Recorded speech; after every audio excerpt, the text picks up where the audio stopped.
Birinchi savolni o'qidiring. O'zbekchani ishlatamiz.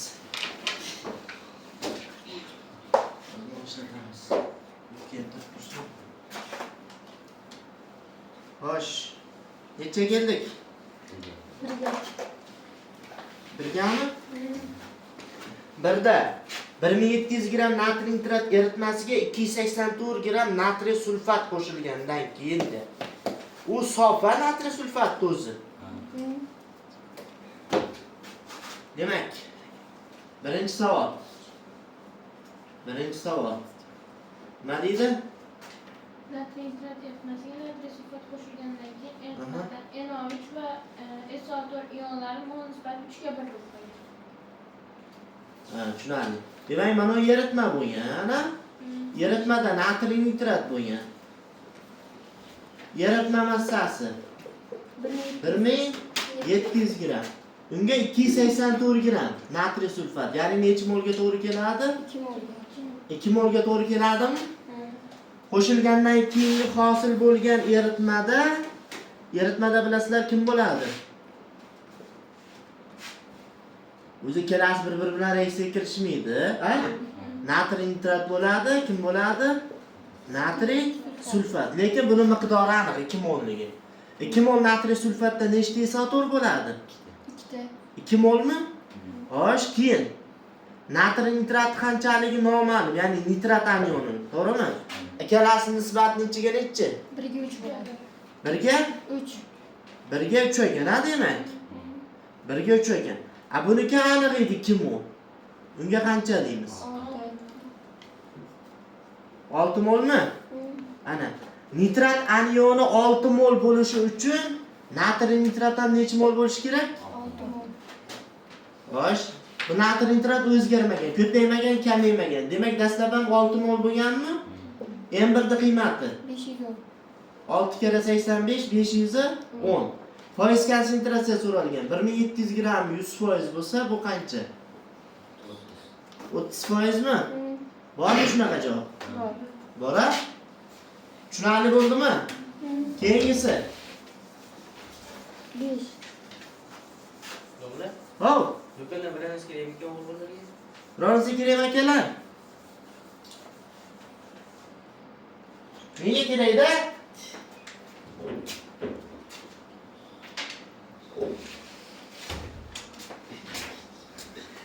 Ikkinchisi, quyidagi jumlalarni qaysilarida kimyoviy element haqida fikr yuritilmoqda? 2 mi? 2 davlat ekan, Kimyoviy element bo'lish uchun element so'zining ma'nosi tarkibiy qism degan ma'noni bildiradi, bilasizlar? Masalan, birinchi jumla. O'simlik hujayrasi tarkibida magniy mavjud. Magniy erkin holda uchramaydi o'simliklarda, bilasizlar? Gemofil nima edi? Xlorofil tarkibida uchraydi. Unda magniy 3 tami, 2 tamida 3% edi. Demak, u qandaydir murakkab modda tarkibida bo'lgani uchun element hisoblanadi. Birinchi jumla element haqida ketyaptimi? Ikkinchi jumla. Magniy sof kislorodda bengal shamlari kabi yonadi. Magniy sof kislorodda. Qaysi magniy haqida gap ketyapti? Magniy moddasi haqida gap ketyapti, birodarlar. Magniy moddasi. Bilamsizlar? Demak, ikkinchi savol. Birinchi jumla nima bo'ldi? Magniy modda tarkibida bo'lgani uchun Element. Modda tarkibida bo'lgani uchun tarkibida nima deb olindi? Elementmi? Ikkinchi jumla. Magniy sof modda. Magniy nimada yongan? Kislorodda. O'rtoqlar, mana bu magniy modda bu. Tushunyapsizlar? O'zi modda bilan element farqlash uchun jumlalar bor. Elementga xos bo'lgan jumlalar davriy sistemaga oid bo'lgan barcha ma'lumot. To'g'rimi? Keyin allotropiyaga oid ma'lumotlarmidi? Keyingisi inson va yer yuzida necha foiz tarqalishi. Bu ham elementga oid ma'lumotmidi? Bu yonish jarayoni moddaga tegishlimi? Yonish jarayonlari, zichlik, rang, hid, ta'm, sindirish ko'rsatkichi, Qaynash yo'qlanish temperaturasi bular nimaga xos? Moddaga xos. Demak, ikkinchisi modda bo'ldi. Uchinchisi magniy davriy jadvalda. Davriy jadvalga oid ma'lumotlar nimaga tegishli dedik? Elementga tegishlimi? To'rtinchisi Zichlik haqidagi. zichlik. Zichlikmi? Zichlik nimaga tegishli? Moddaga. Modda. Keyingisi Elektron qavatlar. elektron qavat. Davriy sistemaga oid ma'lumotmi? Nima deyiladi bu? Element. Demak, 1, 3, 5. 3, 5. Qaysi javob? Davlat bo'ldi, birodarlar. Tushundingmi? Demak, keyingisi Chiqqan. 5-inchisi. Uchinchisini ion bog'lash soni 10 ta, kovalent bog'lash soni 17 ta. Ikki nomarniga qo'ydilaymi? Yo boshqacha usulda ham topdilaymi? Ikki nomarniya. Uchinchi savol. Nima deydi? Birinchi ish. Qaysi modda? Kalsiy karbid. Kalsiy karbid tuzilishi mana birodarlar.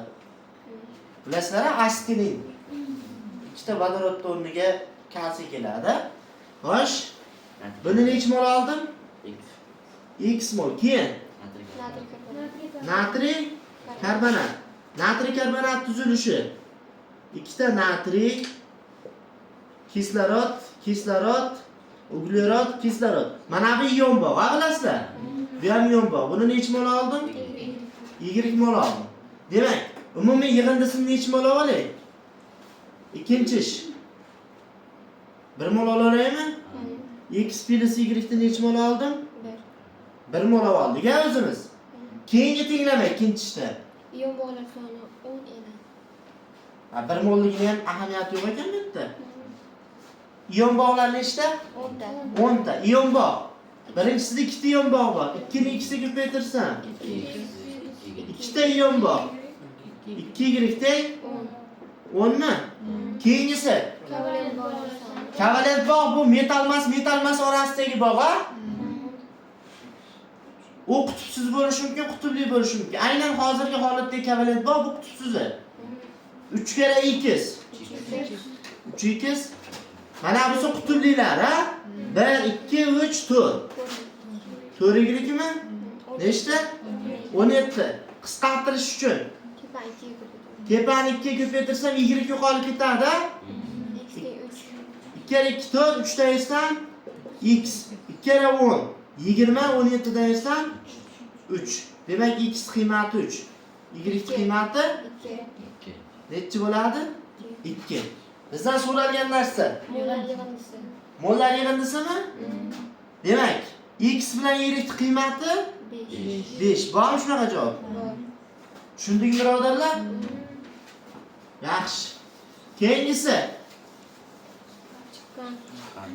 Ya ko'raveramiz, bir boshdan ko'ramiz. Kayfiyat ochilib qoldi. Nechi? Boshlanish qaytarish. O'ng tomondagi koeffitsiyentlar yig'indisi deyaptimi? Kaliy permanganatga ekan? Nitritmi, nitratmi? Nechinchi savol? 4-chi savol. Kaliy permanganatga, ha? Magniy nitrit bu NO2 bo'ladi. Xo'sh, plus nitrat kislota. Xo'sh, strelkami? Magniy nitrat. Kaliy nitrat. Kaliy yo'qmikan? Magniy nitrat. Marganis 2 nitrat. Manganiz 2 nitrat. Ha? Plus suv. Oksidatsiya qaytarish reaksiyalarni tenglashning o'rtoqlar usullari ko'p bilasizlar. Elektron balansga kelsak ham bo'laveradi, ion balans xullas yo'li ko'p. Elektron balansga ketadigan bo'lsak 7 dan o'tyapti 2 ga. Qani marganiz? 2 ga o'tyaptimi? Demak, marganizdagi o'zgarish plus 7 dan o'tyapti plus 2 ga. 5 ta elektron farq. plyusda. Bu degani kengaytaman nimaligini. Xo'sh, azot. Azot mana bu yerda +4. Ya, +3. +3mi? +3 dan o'tyapti.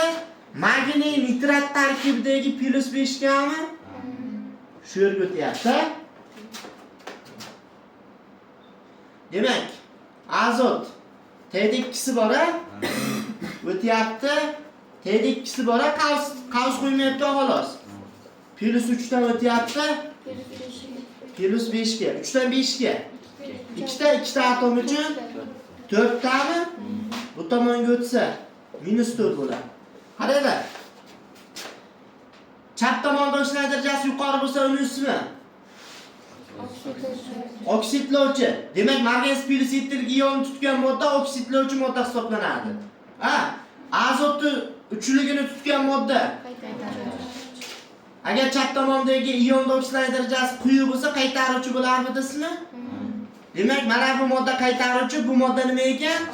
Oksidlovchi ekan, ha?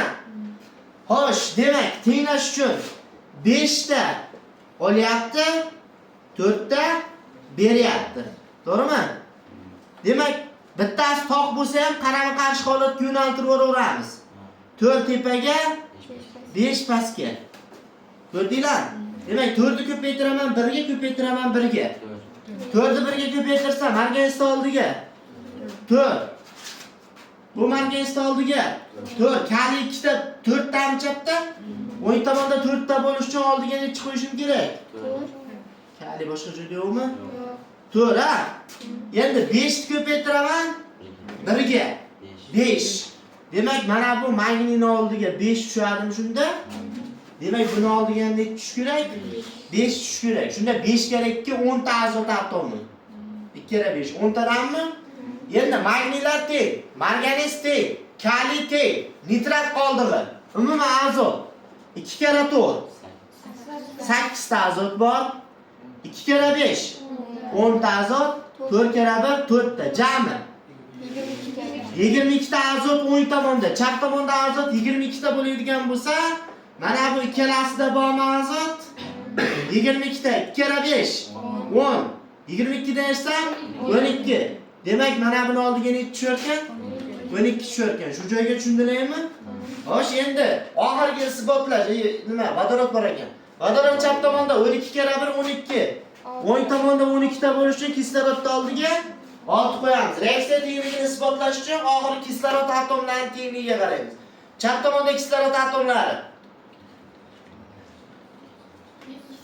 72 ta, o'ng tomonda hisoblaymiz. Tengmi? Nima so'ralgan? Koeffitsiyentlar o'ng tomon 4 5 4 6 10 bormi shunaqa javob? Bor. Keyingisi 5. 5 qaysi javob ekan? A javob ekan. 4 ta ma'lumot ekan, ha? Bu ma'lumotlar kim desa 3 4 5 6-ma'lumotlar.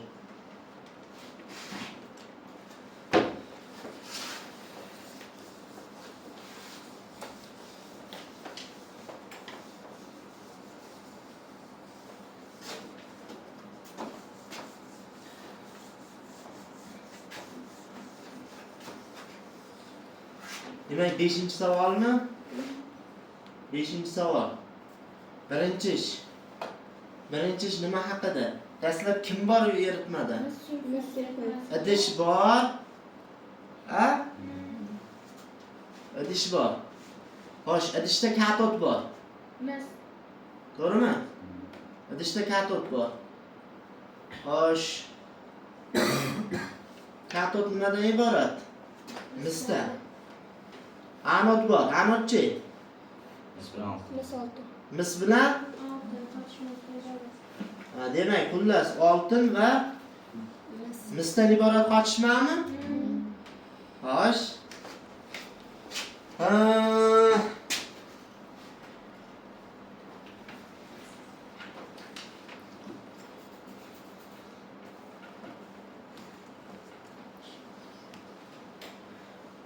400 gram mis katot yordamida deyapti. Katot qancha bo'lgan? Katot 400 gram bo'lganmi? Katot 400 gram bo'lgan. Xo'sh. Ana qochmachi, oltin bilan biz ana qochmas. Bu ham 400 gram bo'lganmi? 400 gram bo'lgan ekan. Yaxshi. Keyingi ma'lumot. Katot va anod massalari farqi 256 deyapti. Ko'ryapsizlar? Katot bilan anodning massa farqi 256. Men sizlarga undan oldin oson narsani tushuntirib beraydi. Mana bu yerda katot turibdi, tasavvur qiling. Katot misdan iborat. Anod ham misdan iboratda, bu 100 gram deng. Misol uchun, misol ko'rib beryapman, 100 gram. Shunda mana bundan 10 gram erib eritmaga o'tdi. Ion holatda o'tadi, bilasizlar-a? O'zi modda holatda 0 bo'ladi bular, to'g'rimi? Bu elektronini berib anodga, ion holatga o'tdi eritma tarkibiga. Ko'ryapsizlarmi? Nima holatga o'tibdi? Ion holatga. Keyin tok ta'sirida bu ion kimga tortiladi? Katodga tortiladimi? Demak, mana bu katodning ustuni, mana buni qanchadir qismi erigan mis ion holatga o'tadi, keyin katodga tortilib, mana bu yerga mis ustuni yana qoplaydi, mis bo'lib. Ko'ryapsizlar? Bu degani anoddan 10 gram erisa, anod qancha qoladi? 90 gram. Anod 10 gram erib, eritmaga o'tadi, o'sha 10 gram, keyin mana bu yerdan nima qilar ekan? Qoplaydimi? 10 gram kamayadi, eritmaga o'tadi, keyin 10 gram shundaycha borib katod ustini qoplaydi. 100 gram edi, 10 gram qo'shildi. 100 gram edi, 10 gram qo'shildi. Qancha bo'lib qoldi? 110. 10 gram erida, 10 gram qopladi ustini, to'g'rimi? Katod bilan anod farqini topinglar. 20 mi? Ana. Katod anod farqini men teng 2 ga bo'lib bersam, bundan qancha erigani, bundan qancha ustiga qo'shilgani kelib chiqarganmi? 2 ga bo'lish nimalarga egaligini bildirayman ha? Ya'ni 2 ga bo'linganda chiqqan son yarmi kimga tegishli, yarmi kimga tegishli? Yarmi mana bundan anoddan eriganligini bildiradi. Mana buning qolgan yarmi esa o'shancha gram ustiga qoplanganligini bildirar ekanmi? Mana shu ma'lumot tushuntirib berdim xolos sizlarga hozir. Endi xuddi shu ma'lumot asosida ishlaymiz. Qanday ishlaymiz? Masalan, qarang. Farq nechi katod bilan anod farqi? Ikkinchi ish. Demak, katoddan anodga ersam 256 mi? Teng 2 ga bo'lib beraman. 128. Demak, anoddan 128 gram kamayish, tushunyapsizlar-a? Demak, katodga shu 128 gram nima qilgan? Ortish bo'ladimi shunda? Ana birodarlar. Kamayish ortish. Xo'sh, demak, bizda anod 400 gram edi, katod 400 gram. Xo'sh, 400 gramdan 128 gram kamaysin. 272. Keyin qancha bo'lib qoladi anod? 272. Keyin anod ha bu. Qancha qo'shildi ustiga? 128. 528. Keyin 528 bo'lib qoldimi? 528 dan 272 ni ayring, o'sha 256 gram farq kelib chiqadi. Ko'rdinglar? Endi shu bo'yicha ma'lumot. Dastlabki elektroddagi oltinning massa ulushi 60% deydimi? Yo'q, hozir ko'ramiz. Tepadagi ma'lumotni o'qiylik. 2 kilogram 40% sifat etkazadi. Eritma ham bor ekan, albatta. 2 kilogram 40% bo'lsa, 0.8 kilogrammi 8 grammi? Mana idishni kattalashtiring, tushuntirish oson bo'lishi uchun. O'rtoqlar, eritmada misik sulfat ham bo'lgan. Ha? Misik sulfat bo'lgan. Misik sulfat. U eritma holatda misik sulfatdan misik plus ionni hosil qiladimi? Nimaga bo'lmasa mana bu mis eritmaga mis ioni bo'lib o'tadi va kimga tortilyapti? Katodga. Katodga tortilyaptimi? Nimaga aynan anod erigandan hosil bo'lgan mis ioni katodga tortilyapti? Lekin eritmadan mana mis sulfat eritmasi bor-ku. Shundan hosil bo'lgan mis ioni katodga tortilmay turibdi. Chunki tortilgani yo'q hozir. Nimaga katodga tortilmayapti? Ha? Ana oltinni hisobla. Yo'qda. Anod qachon erib tugaydi? Keyin eritmadagi modda elektrolizga uchrashdi boshlaydi. Elektroliz mavzusida o'tganmiz. Agar anod eruvchan bo'lsa deganmiz, eslayman. Agar anod eruvchan bo'lsa, qachon anod erib tugaydi, keyin eritmadagi tuz elektroliz bo'lishni boshlaydi. Tushunasizmi? Demak, bu yerda faqat misi chiqyapti xolos. Oldini hali ham turibdi. Eruvchanmi, to'g'rimi? Bu degani tuz elektroliz bo'lishigacha ancha bor. Shuning uchun bu tuzdan chiqqan mis ioni katodga borishda hisobga olinmaydi. Tushunarlimi? Masalada hisobga olinmaydi.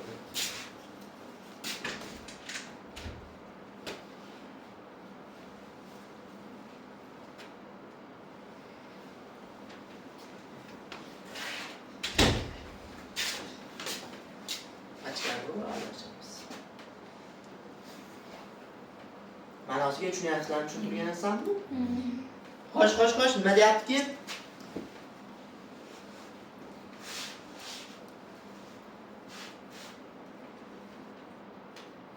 Bitta qoldik. 5 tami?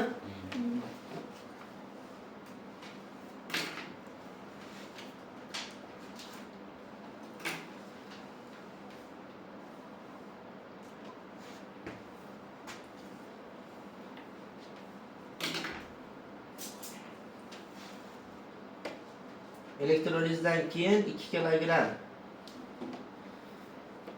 Xullas, misk sulfat eritmasi o'zgarmasa gana birinchi ma'lumot dastlabki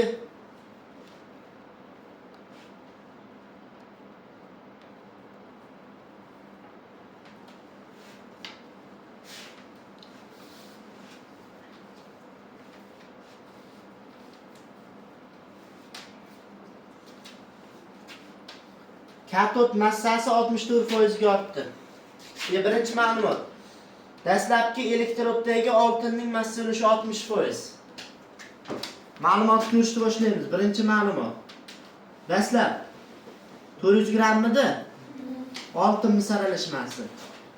Shu jami 100% bo'lsa, kimniki 60% deyapti? Oltindikimi? Endi mana shu yerda ma'lumotlar ichida bitta o'qib chiqsalaring yo teparoqda o'qisalang 400 grammdan 128 gramm kamayish yuzaga kelyapti-ku. Bu kamayish misli hisobigamidi? Demak, o'rtoqlar faqat 400 grammdan 128 gramm mis xolos. Shu misligini isbotlovchi ma'lumot ham bor ichida. Demak, 128 gramm mis bo'lsa, 400 dan 128 ayring kim qoladi? 272 gramm kim? Oltin. Topaylikchi, haqiqatda 60% mikan? 68% mikan?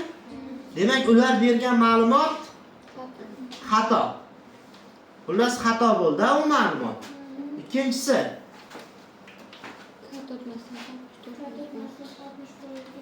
katod 400 grammida. Ha? Necha foiz? 100%. Keyin qancha bo'lib qoldi? 500 ga 28 gramm bo'lib qoldimi? Keyin necha foiz? Ha? 100 ga 32%. Dastlab 100 edi, keyin 132 bo'lib qoldi. Tayyorlar. Katod 32% ga ortyaptimi? U yerdan necha foiz degan ikkinchi ma'lumotda? Demak, bu xato ma'lumot, ha? Uchinchi ma'lumot. Gacha degani nima degani? O'shancha bo'lib qoldi. Anod rostdan 272 gramm bo'lib qoldimi keyin? Demak, anod keyin 272 gramm bo'lib qoldi degan bo'lsa, bu ma'lumot to'g'ri. Demak, 3-ma'lumot to'g'ri. 3-ma'lumot to'g'ri. Keyingisi 4. Elektrolizdan keyin 2 kilogramm kuru foizli eritma olinadi. Eritma o'zgarmagan. To'g'ri?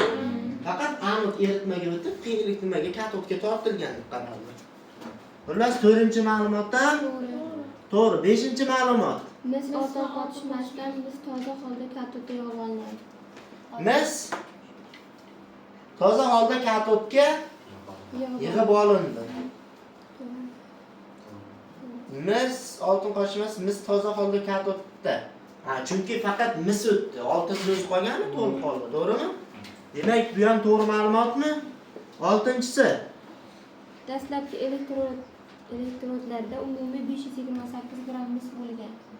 Dastlab elektrodlarda degani dastlab katodda mis qancha bo'lgan? 400 gramm.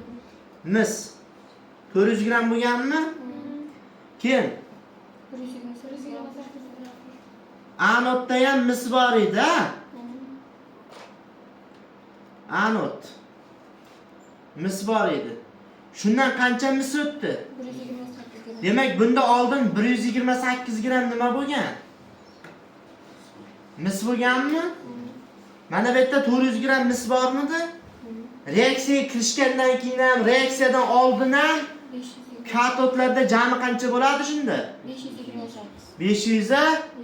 528 gramm mis bo'lgan bo'ladimi? Jarayondan oldin ham shuncha bo'lgan. Jarayondan keyin faqat katodda o'ziga jamlangan holda bo'lgan. Tushunarli? Bu ham to'g'rimi? Demak, 7-ma'lumot. Eritmadagi mis Katiyon miqdori kamayib, anionlar konsentratsiyasi o'zgarmadi. Kation miqdori kamaymasa kerak, o'rtada ishkili. Demak, bu ma'lumot xato. 8. Suv molekulyalari soni 2 marta kamayadi. Bo'lmagan narsa, eritma o'zgargani yo'q, to'g'rimi? Hali eritmaga o'tmagan elektroliz qaraladi. Katodda mis vodorod, anodda kislorod. Katodda mis chiqishi aniq. Mis bor o'zi. Lekin bu yerda katodda misdan tashqari yana vodorod ham hosil bo'ldi deyapti. Vodorod hosil bo'lishi uchun eritmadagi suv elektrolizga uchrashi kerak. Qaranglar. Eritma elektrolizga uchrash uchun avval anod erib tugashi kerak. Keyin eritmadagi tuz elektroliz bo'lib tugagandan keyin oxir eritmada nima bo'ladi? Tuz, suv. O'shanda ham tuz yetarli bo'lsa, keyin suv elektroliziga uchrab katodda vodorod chiqadi. Biz hozir eritmadagi tuzgacha yetib borgan yo'q, ha? Demak, bu ma'lumot ham xato. Tushunarlimi o'rtoqlar? Nimaga xato desa, chunki vodorod hosil bo'lmaydi. Yaxshi. 6-ma'lumot.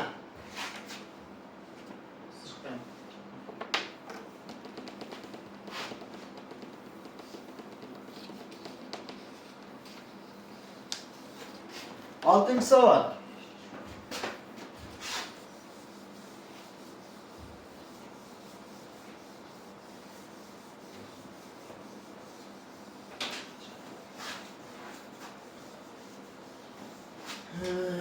Chiqqanmi?